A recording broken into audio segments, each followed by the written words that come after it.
അങ്ങനെ 2024 4 മാസങ്ങൾ പിന്നിടുമ്പോൾ കുറേയേറെ ഫോൺസ് ഇറങ്ങിയ സ്ഥിതിക്ക് അണ്ടർ 20K ബെസ്റ്റ് ഫോൺസിൻ്റെ വീഡിയോ ഇടേണ്ട സമയമായിരിക്കുകയാണ്. അതെ, അപ്പോൾ നമ്മൾ ഫൈനലി അണ്ടർ 20K, അതായത് 20,000 രൂപയിൽ താഴെയുള്ള മികച്ച 5 സ്മാർട്ട് ഫോണുകളെ പറ്റിയാണ് സംസാരിക്കാൻ പോകുന്നത്. പിന്നെ 21,000-ൻ്റെ ഉണ്ട്. ഞാൻ താൽക്കാലിക പരിധിക്കായി ഞാനത് പരിഗണിക്കുന്നില്ല, അതുകൊണ്ട് കുഴപ്പമില്ല. പക്ഷെ വേണമെങ്കിൽ മെൻഷൻ ചെയ്യാം. എനിവേ, നമുക്ക് കൂടുതൽ സമയം കളയാനില്ല. സബ്സ്ക്രൈബ് ചെയ്യാത്തവർ സബ്സ്ക്രൈബ് ചെയ്യുക പ്ലീസ്. നേരെ തുടങ്ങിയേക്കാം. ആദ്യമായിട്ട് നമുക്ക് കഴിഞ്ഞ വർഷത്തെ ഒരു ഫോൺ തുടങ്ങാം, മോട്ടോ G84. ഇപ്പോഴും ഇത് പറയാൻ കാര്യം, സോഫ്റ്റ്വെയർ എന്ന മഹാസാഗരം നോക്കിക്കഴിഞ്ഞാൽ ആ സാഗരത്തിൽ അത്യാവശ്യം നല്ലതായിട്ടുള്ളത് മോട്ടോ G84 ആണ്. സോഫ്റ്റ്വെയർ പെർസ്പെക്റ്റീവിൽ വലിയ കുഴപ്പമില്ലാത്ത ഫോൺ ആയതുകൊണ്ട് ഇത് ഞാൻ ഇപ്പോഴും സജസ്റ്റ് ചെയ്യുന്നു. താല്പര്യമുള്ളവർക്ക് എടുക്കുക, അല്ലെങ്കിൽ നിങ്ങൾക്ക് ബെറ്റർ ഓപ്ഷൻസ് ഇനി മുന്നോട്ട് പറയുന്നതായിരിക്കും. ഈ ഒരു ഫോണിൻ്റെ സ്പെസിഫിക്കേഷൻ നോക്കിക്കഴിഞ്ഞാൽ 6.5 ഇഞ്ചിൻ്റെ ഫുൾ HD+ OLED ഡിസ്പ്ലേ ആണ്. 120 Hz റിഫ്രഷ് റേറ്റ് ഉണ്ട്. 10-bit AMOLED ആണ്. HDR10+ ആണ്. Snapdragon 695 ആണ്. Android 13 ആണ്. LPDDR4X UFS 2.2 ഹൈബ്രിഡ് സ്ലോട്ട് ഉണ്ട്. 3.5mm ജാക്ക് ഉണ്ട്. 50 MP OIS ഉള്ള ക്യാമറ ഉണ്ട്. 8 MP അൾട്രാ വൈഡും 16 MP ഫ്രണ്ട് ക്യാമറ ഉണ്ട്. In display fingerprint scanner ഉണ്ട്. ഡുവൽ സ്റ്റീരിയോ സ്പീക്കേഴ്സ് ഉണ്ട്. 5000 mAh ബാറ്ററിയും 30 വാട്ട്സിന്റെ ഫാസ്റ്റ് ചാർജറും. 12256 ഒറ്റ വേരിയന്റ് ഉള്ളൂ. 18,000 രൂപയാണ് ഈ ഒരു ഫോണിന്റെ പ്രൈസ്. ഇപ്പം എനിക്ക് തോന്നുന്ന കുറച്ചുകൂടെ കുറഞ്ഞു തോന്നും. ഇതിപ്പോഴും നിങ്ങൾക്ക് നോക്കാം. ഇനി 256GB storage, normal user, social media, camera ഒന്നും വേണ്ട, സോഷ്യൽ മീഡിയ പർപ്പസ് ഇങ്ങനെയുള്ള സെറ്റപ്പ് ഒക്കെ ആണെങ്കിൽ ധൈര്യമായിട്ട് എടുക്കാൻ പറ്റിയ ഫോണാണ് G84. മോട്ടോ ആയതുകൊണ്ട് തന്നെ സോഫ്റ്റ്വെയർ നല്ലതാണ്. മൊട്ടയല്ല കേട്ടോ, മോട്ടോ എന്ത് കളിയാണ്. ഇനി അടുത്തായിട്ട് നമുക്ക് കുറച്ചുകൂടെ ചിന്തിച്ചു കഴിഞ്ഞാൽ അടുത്ത ഫോൺ വിവോ T3X ആണ്. കഴിഞ്ഞ ദിവസം ലോഞ്ച് ചെയ്ത ഫോണാണ്. ഞാൻ വീഡിയോ ചെയ്യാൻ നോക്കി, പക്ഷേ നടന്നില്ല. അപ്പോൾ നമുക്കിപ്പം സംസാരിക്കാം. T3Xൻ്റെ പ്രത്യേകത എന്ന് വെച്ചാൽ ഈ ഒരു ഫോൺ ഒറ്റ കണ്ടീഷനിൽ മാത്രം നിങ്ങൾക്ക് എടുക്കാം. പെർഫോമൻസ് വേണ്ടവർക്ക് മാത്രം എടുക്കാം. ഈ ഒരു ഫോണിൻ്റെ ആകെ ഒരൊറ്റ കാര്യം മാത്രമേ ഉള്ളൂ, പെർഫോമൻസ്. നിങ്ങൾക്ക് പെർഫോമൻസ് വേണം. നിങ്ങൾക്ക് ഫോൺ യൂസ് ചെയ്യുമ്പോൾ ലാഗുകൾ കുറവ് വേണം, എന്നാൽ ബഡ്ജറ്റിലായിരിക്കണം. പിന്നെ ഒരു കുഴപ്പമില്ലാത്ത രീതി ഗെയിമിങ്. ഞാൻ പറയുന്നില്ല ഇത് ഗെയിമിംഗ് സെൻട്രിക് ഫോൺസ് ആയിട്ട് എനിക്ക് കൂടുതലൊന്നും പറയാനില്ല ഇവിടെ, അത് വേറെ കാര്യം. അപ്പോൾ ഇങ്ങനെ ഒരു കേസായിട്ടൊക്കെയാണെങ്കിൽ നിങ്ങൾക്ക് ഈ ഒരു ഫോൺ നോക്കാം. അപ്പോൾ ഈ ഒരു ഫോണിനെ പറ്റി നോക്കിക്കഴിഞ്ഞാൽ 6.72 ഇഞ്ചിൻ്റെ full HD+ IPS LCD 120 Hz refresh rate ഉള്ള ഡിസ്പ്ലേ ആണ്. Snapdragon 6 Gen 1 ആണ്. LPDDR4X UFS 2.2 ആണ്. Fun TouchOS 14 ആണ്. Android 14 ആണ്. ഹൈബ്രിഡ് സ്ലോട്ട് ഉണ്ട്. 3.5mm ജാക്ക് ആണ്. 50 MP ഡുവൽ ക്യാമറയാണ്. 8 MP ഫ്രണ്ട് ക്യാമറ ഉണ്ട്. സൈഡ് ഫിംഗർ പ്രിന്റ് സ്കാനർ ആണ്. Dual stereo speakers. 6000 mAh battery, 44 വാട്ട്സിന്റെ fast charger. 4GB 120GB price 13,499 ആണ്. 4 എടുക്കണം, 6 എടുത്തു. ഞാൻ എൻ്റെ ഒപ്പീനിയൻ മാറ്റുകയാണ്. 6GB 120GBക്ക് 14,999 ആണ്. ഈ ഒരു ഫോണിനെ പറ്റി ഞാൻ പറഞ്ഞല്ലോ, പെർഫോമൻസ് ആണ്. ഇത് അണ്ടർ 15K നിങ്ങൾക്ക് കിട്ടും. 15,000 രൂപയ്ക്ക് ബെസ്റ്റ് പെർഫോമൻസ് ഉള്ള ഫോൺ വേണമെന്നുണ്ട് ഈ വിവോ T3X എടുക്കുക. കൂടാതെ ബാറ്ററി, കുറേ പേര് ബാറ്ററി പറയാറുണ്ട്. അപ്പോൾ ബാറ്ററി ഫാൻസിനും പെർഫോമൻസ് ഫാൻസിനും എടുക്കാൻ പറ്റിയ ഒരു ഫോണാണ് വിവോ T3X. കുറേ പേരുടെ റിക്വയർമെൻറ്റ് അതാണ്. ലാഗ് വരലിൽ ബാറ്ററി വേണം. ക്യാമറയൊക്കെ അതായിരിക്കും. അപ്പം അടുത്തായിട്ട് നമുക്കിനി 3-ാം സ്ഥാനത്തിലേക്ക് കടക്കാം. 3-ാം സ്ഥാനത്തിൽ 2 ഫോൺസ് ഉണ്ട്. രണ്ടും നമ്മുടെ റിയൽമി കംബാക്ക് സ്കീമിൽപ്പെട്ടതാണ്. അതെ, റിയൽമിയുടെ കംബാക്കിലുള്ള 2 ഫോൺസ് ആണ്. റെഡ്മി ഗോ ബാക്ക് ആണ്, അതുകൊണ്ട് ഈ ലിസ്റ്റിൽ റെഡ്മി ഇല്ല. റിയൽമിയുടെ ആദ്യത്തെ ഫോൺ റിയൽമി P1 ആണ്. നമ്മൾ ഇതിനെപ്പറ്റി ഡീറ്റെയിൽ ഒരു വീഡിയോ ചെയ്തായിരുന്നു. ഈ ഒരു ഫോണിന്റെ സ്പെസിഫിക്കേഷൻ നോക്കിയാൽ 6.67 ഇഞ്ചിന് ഫുൾ HD+ AMOLED ഡിസ്പ്ലേ ആണ്. 120 Hz റിഫ്രഷ് റേറ്റ് ഉണ്ട്. Dimensity 7050 ആണ്. LPDDR4X UFS 3.1 ആണ്. Realme UI 5.0, Android 14, 3.5mm jack, no SD slot. 50 MP dual ക്യാമറയാണ്. 16 MP front camera, in display fingerprint scanner ഉണ്ട്. ഡുവൽ സ്റ്റീരിയോ സ്പീക്കേഴ്സ് ഉണ്ട്. 5000 mAh ബാറ്ററിയും 45 വാട്ട്സിന്റെ fast ചാർജറും. 6GB 120GB പ്രൈസ് 16,000 ആണ്. ഇനി ഇതിന്റെ കൂടിയ വേരിയന്റ് ഉണ്ട്, എനിക്ക് തോന്നുന്നത് 18 ആണെന്ന് തോന്നുന്നു. എടുക്കാൻ പറ്റിയ ഒരു കിടിലൻ ഫോണാണ്. കാരണം ഇതിനകത്ത് നോർമൽ യൂസറിന് നിങ്ങൾക്ക് നോക്കാം. സിനിമാ പ്രിയരായിട്ടുള്ളവർക്ക് ഡിസ്പ്ലേയിൽ നല്ല സിനിമ കാണാം. നല്ല ഡിസ്പ്ലേ, AMOLED ഡിസ്പ്ലേ വേണ്ടവർക്ക് നോക്കാം. വലിയ കുഴപ്പമില്ലാത്ത ബാറ്ററി ബാക്കപ്പ് നിങ്ങൾക്ക് കിട്ടും. UFS 3.1. സോ ഇതും പെർഫോമൻസ്, ഡിസ്പ്ലേ, ബാറ്ററി, ഇങ്ങനെ 3 പരിഗണനയിൽ നിങ്ങൾക്ക് പരിഗണിക്കാൻ പറ്റിയ ഒരു ഫോണാണ്. ക്യാമറ എനിക്ക് തോന്നുന്നില്ല അത്ര വലിയ സെറ്റപ്പ് ആവുന്നു, പക്ഷേ നോർമൽ ഈ ഒരു പ്രൈസ് റേഞ്ചിൽ ഇത് കൺസിഡർ ചെയ്യാൻ പറ്റിയ ഫോൺസ് ആണ്.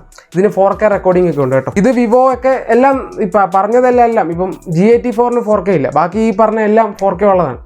ഇതും കൺസിഡർ ചെയ്യുക. എൻ്റെ ഒരു പേഴ്സണൽ സജഷനിലുള്ള ഒരു ഫോൺ ഇതാണ്. ഇനി അടുത്തായിട്ടുള്ള ഫോണും പിന്നെ അത് കഴിഞ്ഞുള്ളതെല്ലാം പേഴ്സണൽ സജഷനുണ്ട്. ഇത് പറയാൻ പോയി കഴിഞ്ഞാൽ എല്ലാം ഉണ്ട്, അതുകൊണ്ട് ഞാൻ എടുത്ത് പറയുന്നില്ല, ശരി, സോറി. എനിവേ, ഇനി അടുത്ത ഫോൺ, ഇതേ സ്ഥാനത്തുള്ള അടുത്ത ഫോൺ റിയൽമി നാർസോ 70 Pro ആണ്. സിമിലർ ഫോണാണ്, വളരെ സിമിലർ ഫോണാണ്.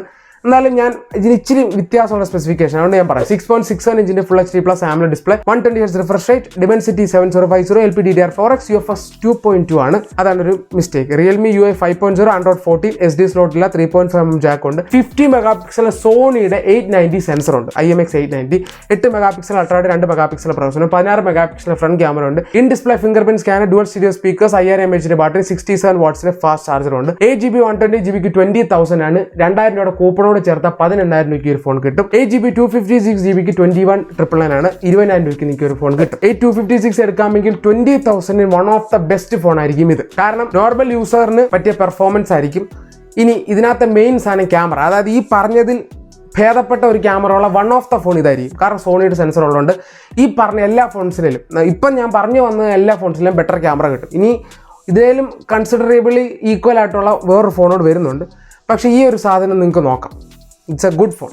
അതുകൊണ്ട് പറഞ്ഞതാണ് ഇത് നിങ്ങൾക്ക് പരിഗണിക്കാൻ പറ്റിയ ഒരു ഫോണാണ്. ക്യാമറയും കൂടെ നോക്കുന്നുണ്ട്. ഇപ്പം P1ന്റെ ബഡ്ജറ്റ് 16 രൂപയാണ്. അപ്പോൾ ഇതിന് ഇച്ചിരി ബഡ്ജറ്റ് കൂട്ടണം, ക്യാമറയും കൂടെ പരിഗണിക്കുന്നുണ്ട്, നിങ്ങൾക്ക് 70 Proയിലേക്ക് നോക്കാം. ഓരോന്നിനും അതിൻ്റേതായ നീഡ്സ് കൊണ്ട് ഞാൻ വ്യക്തമാക്കുന്നുണ്ട്.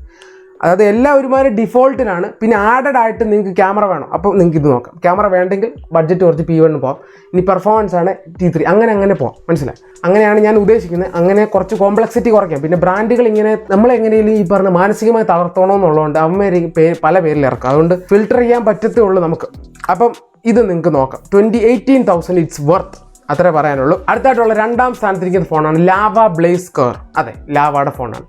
കാരണം കുറച്ചുകൂടെ കിഡിലിൻ സ്പെസിഫിക്കേഷനാണ്. ഈ ഒരു ഫോൺ നമുക്ക് 6.67 ഇഞ്ചിന്റെ full HD plus AMOLED display ആണ്, 120 Hz refresh rate, curved AMOLED ആണ്, Dimensity 7050, LPDDR4X, UFS 3.1 ആണ്, Android 13 ആണ്. ഡിസഡ്വാൻറ്റേജ് ആണ് SD സ്ലോട്ട് ഇല്ല, 3.5mm ജാക്കിലെ 64 megapixel primary camera, 8 megapixel ultrawide, 2 megapixel processor, OIS ഉണ്ടെന്ന് തോന്നുന്നു. സോണിയുടെ സെൻസർ ആണ്, പക്ഷേ 68 സംതിങ് ആണെന്ന് തോന്നുന്നു, IMX. 32 മെഗാപിക്സൽ ഫ്രണ്ട് ക്യാമറ ഉണ്ട്, in display fingerprint scanner ഉണ്ട്, ഡുവൽ സ്റ്റീരിയോ സ്പീക്കേഴ്സ് ഉണ്ട്, 5000 mAh ബാറ്ററി, 33 വാട്ട്സിന്റെ ഫാസ്റ്റ് ചാർജർ ഉണ്ട്. 8/128 18,000, 8/256 19,000. എന്തുകൊണ്ട് ഇത് രണ്ടാം സ്ഥാനത്ത് പറഞ്ഞെന്ന കാര്യം, ആദ്യത്തേത് കർവ് ഡിസ്പ്ലേ. എനിക്ക് താല്പര്യമില്ലെങ്കിലും കർവ് ഡിസ്പ്ലേ ഫാൻസ് ആയിട്ടുള്ള കുറേ ആൾക്കാരുണ്ട്. കുറേ പേര് അതൊരു നല്ലൊരു നൈസായിട്ട് മീൻസ് ഒരു ട്രെൻഡ് സാധനമായിട്ട് കൺസിഡർ ചെയ്യുന്നവരുണ്ട്. കുറേ പേരുടെ കയ്യിൽ ഇപ്പം കർവ്ഡും ഉണ്ട്. കുറച്ച് പേർക്ക് താല്പര്യമുള്ള, അപ്പോൾ ഡിസ്പ്ലേ പോയിന്റ് ഓഫ് വ്യൂവിൽ നിങ്ങൾക്ക് നോക്കാം ഈ ഒരു ഫോൺ. കൂടാതെ തന്നെ പ്രൈസ് 18K ആണ്. അതായത് മറ്റേ നാർസോ 70 Pro പോലെ തന്നെ സിമിലർ പെർഫോമൻസ്. ക്യാമറ വേണമെങ്കിൽ ഇച്ചിരി താന്നു പോകും, പക്ഷേ UFS 3.1 ഇവിടെ ഉണ്ട്, അവിടെ അതില്ല. സോ ഇത് ഒരു പെർഫോമൻസ്, ഡിസ്പ്ലേ, ബാറ്ററി, ഇങ്ങനെ കുറച്ച് കേസുകെട്ടൊക്കെ വെച്ച് കൺസിഡർ ചെയ്യാവുന്ന ഫോണാണ്. അതാണ് എടുത്തു പറഞ്ഞത്. ക്യാമറ ഈസ് ഓക്കെ എന്നേ പറയാനുള്ള, എക്സ്ട്രീം ആവുമെന്ന് എനിക്കറിയില്ല. ലാവ ആയതുകൊണ്ട് അത്ര ഇമ്പ്രൂവ് ചെയ്യേണ്ടേയിരിക്കുന്നു. 8/256 19,000 ആണ്. സോ മറ്റേ നാർസോയിലും റേറ്റ് കുറവാണ്, കൺസിഡർ ചെയ്യാവുന്ന. ഇനി ആദ്യത്തെ സ്ഥാനത്തിരിക്കുന്ന ഫോണിനെ പറ്റി നോക്കാം. നിങ്ങൾക്ക് എല്ലാവർക്കും അറിയായിരിക്കാം, IQ Z9. It's perfectly priced, best one. പക്ഷേ ഇതിനും ഫ്ലോ ഉണ്ട്, ചെറിയൊരു ഫ്ലോ ഉണ്ട്. C9ന്റെ സ്പെസിഫിക്കേഷൻ നോക്കി കഴിഞ്ഞാൽ 6.67 ഇഞ്ചിന്റെ full HD plus AMOLED display, 120 Hz refresh rate ഉണ്ട്, Dimensity 7200 ആണ്, ഉൾട്ര അല്ല, പ്രോയും അല്ല. ഈ ഒരു പ്രൈസ് റേഞ്ചിൽ 6 Gen 1ലും കുറച്ചുകൂടെ, അതായത് 6 Gen 1ഉം ഇതും സിമിലർ പെർഫോമൻസ് റേഞ്ചിലായിരിക്കും. വിവോ അണ്ടർ ക്ലോക്ക് ചെയ്തിട്ടുണ്ടെങ്കിൽ 6 Gen 1 താഴെ ആയിരിക്കും, അല്ലെങ്കിൽ രണ്ടും ഏറെക്കുറെ ഒരേ തട്ടേ നിൽക്കുക, അല്ലെങ്കിൽ അങ്ങോട്ടും ഇങ്ങോട്ടും കയറി മറിഞ്ഞിരിക്കും. 7200 കുറച്ചുകൂടെ പുതിയ രീതിയിലാണ് നിർമ്മിച്ചിരിക്കുന്നത്. ഫണ്ട ചോയ്സ് 14 ആണ്, Android 14 ആണ്, LPDDR4X ആണ്, UFS 2.2 ആണ്. ചെറിയൊരു നെഗറ്റീവ്, ഹൈബ്രിഡ് സിം സ്ലോട്ട് ഉണ്ട്, 3.5mm ജാക്ക് ഇല്ല, 50 മെഗാപിക്സൽ IMX 882 സോണിയുടെ സെൻസറാണ്. അതാണ് ഒരു അഡ്വാൻറ്റേജ്. 2 മെഗാപിക്സൽ പ്രൊസസ്സറേ ഉള്ളൂ, അൾട്രാ വൈഡ് ഇല്ല, അത് അടുത്ത disadvantage. 16 megapixel front camera, in display fingerprint scanner, dual stereo speakers, 5000 mAh battery, 44 വാട്ട്സിന്റെ fast charge. 8GB 120GB price 20,000, 8/256GB price 22,000. എന്തുകൊണ്ട് ഈ ഒരു ഫോൺ ഫസ്റ്റ് സ്ഥാനത്തിൽ വന്നു? അതായത് ഈ പറഞ്ഞ എല്ലാ സാധനവും ബാലൻസ് ആയിട്ടുള്ള ഫോൺ ഇതാണ്. ഒന്ന്, ഡിസ്പ്ലേ നിങ്ങൾക്ക് AMOLED ആണ്, ക്യാമറ സോണിയുടെയാണ്, പെർഫോമൻസ് വെച്ച് Dimensity 7200 ഞാൻ ഈ പറഞ്ഞ ഫോൺസിനേലും എല്ലാം ഒത്തിരിയേറെ മുകളിലാണ്. പിന്നുള്ളത് വിവോ ആണ്. വിവോയ്ക്ക് നമ്മൾ പോയി കഴിഞ്ഞാൽ അവിടെ IPS LCD അങ്ങനെ കുറച്ച് പ്രശ്നങ്ങളുണ്ട്. എല്ലാം കൂടെ കൺസിഡർ ചെയ്യുമ്പോൾ ഏറ്റവും ഹൈ പെർഫോമൻസ് ഉള്ളത് ഇതാണ്. ഇനി സോണിയുടെ സെൻസർ ഞാൻ പറഞ്ഞു, ബാക്കി ഫീച്ചേഴ്സും ഉണ്ട്, ഡുവൽ സ്റ്റീരിയോ സ്പീക്കേഴ്സും, 5000 mAh ബാറ്ററി, അതായത് ബാക്കി എല്ലാ സാധനവും ബാലൻസ്ഡ് ഉണ്ട്. അപ്പം ക്യാമറ, ഡിസ്പ്ലേ, ബാറ്ററി, പെർഫോമൻസ്, ഈ 4 കാര്യങ്ങളും ഈ ഒരൊറ്റ ഫോണിൽ നടക്കും. അതായത് എല്ലാത്തിനെയും ഓൾറൗണ്ട് ചെയ്യുന്ന ഫോണാണ്. നെഗറ്റീവ് ഉണ്ട്. ആദ്യത്തെ നെഗറ്റീവ് ഇതിന് 3.5mm ജാക്ക് ഇല്ല, SD ഹൈബ്രിഡ് സ്ലോട്ട് ഉണ്ട് കേട്ടോ, അൾട്രാ വൈഡും ഇല്ല. അത് രണ്ടുമാണ് നെഗറ്റീവ്. പിന്നെ UFS 2.2. അപ്പോൾ ഇതെല്ലാം വെച്ച് പക്ഷേ ഞാൻ നോക്കിയിട്ട് ഓവറോൾ ബാലൻസബിൾ ആണ്. നോർമൽ യൂസറിന് UFS ഒന്നും വലിയ പ്രശ്നമല്ല എന്ന് കുറേ പേരൊക്കെ കമന്റ് ചെയ്തായിരുന്നു. അപ്പം നിങ്ങളുടെ ഒപ്പീനിയനാണ് എൻ്റെ ഒപ്പീനിയൻ.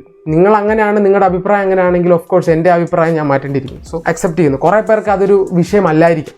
നമ്മളത് ടെക്ക് കാര്യമായിട്ട് ഇങ്ങനെ നമ്മൾ ഡീറ്റെയിൽ കയറി നോക്കുന്നതുകൊണ്ടാണ് അതൊരു പ്രശ്നമാക്കി പറയാറ്. അത് ബ്രാൻഡിനുള്ള വിമർശനമാണ്. യൂസേഴ്സ് നമുക്കിപ്പോൾ എൻഡ് ഓഫ് ദ ഡേ നമുക്ക് സജസ്റ്റ് ചെയ്തേ പറ്റുള്ളൂ. അപ്പോൾ ഇതൊക്കെ ഫ്ലോ എന്നുള്ളത് കാര്യമാക്കാൻ പറ്റത്തില്ല.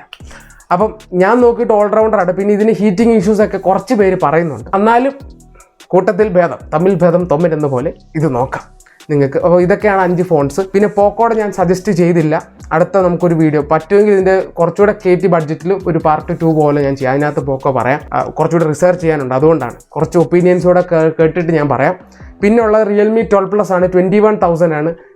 അതിലേക്ക് പോകുന്നതിലും ഭേദം നാർസോ 70 Pro ഒക്കെ എടുക്കുന്നത്. കാരണം അതിനകത്ത് സോണി LYT 600 ഉണ്ടെന്നേ ഉള്ളൂ. ബേസിക്കലി അത് ഓഫ്ലൈൻ സെൻട്രിക്കിലേക്ക് പിടിച്ച ഒരു സാധനം. പക്ഷേ 21-നൊന്നും ഇല്ലത്. 20 ആയിരുന്നെങ്കിൽ ഞാൻ ഇതിനകത്ത് ഉൾപ്പെടുത്തിയേനെ. അതുകൊണ്ടൊക്കെയാണ്.